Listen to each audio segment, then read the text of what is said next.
आणि म्हणून या ठिकाणी चांगल्या प्रकारची ही वास्तू उभी राहिली. भविष्यकाला या वास्तूतून गोरगरिबांना चांगलं मदत होईल.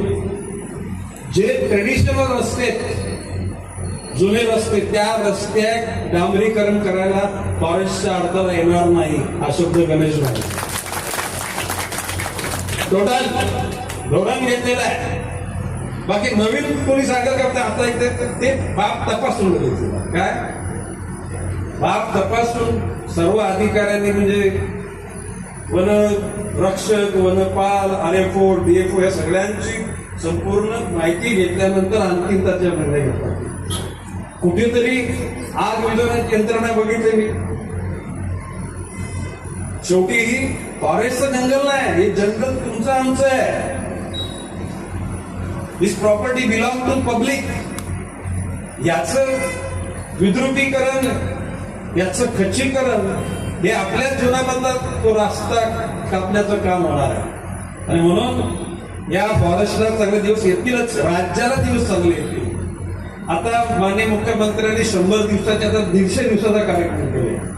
150 दिवसाच्या कार्यक्रमामध्ये चेहऱ्यावर हसू असलं पाहिजे, नाही चेहऱ्यावर नाही, हसू आनंद मनामध्ये असला पाहिजे. का वरतं टेम्पररी पाहिजे चेहऱ्यावर. फोटो काढताना तुला म्हणजे फोटोग्राफर बोलतो जरा स्माईल स्माईल, काय बोलतो ना रे तुम्ही. म्हणजे एखाद्याचा चेहरा जर दबलेला असेल, थकलेला भागलेला, तर स्माईल प्लीज असं बोलता तुम्ही. स्माईल ते बोलायची गरज नाही, अंतःकरणामधून आनंद असला पाहिजे. म्हणजे तो आनंद देण्याकरता आम्ही बांधील आहोत, जनसेवक आहोत.